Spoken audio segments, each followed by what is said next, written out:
Welcome, in front of me is a GIGASET GS190, and today I'll show you how to put the device into boot mode. And to get started, obviously let's hold the power key and select power off. Once the device turns off, which should be right any moment, you do want to wait for it to vibrate, because even though the screen will be completely turned off, the device is still in the process.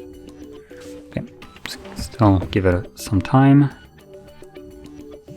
Okay, there we go, there was the vibration. So from here, hold power key and volume up, both of the keys at the same time. And this will take us to the boot mode.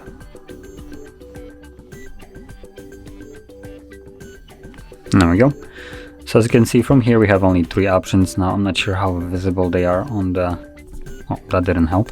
On the camera. Let me quickly wipe the screen. There we go.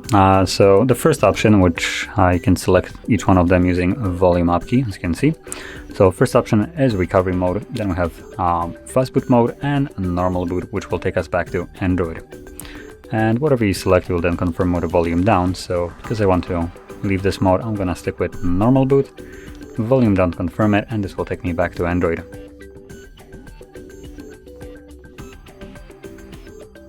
And there we go. So if you found this video helpful, don't forget to hit like, subscribe, and thanks for watching.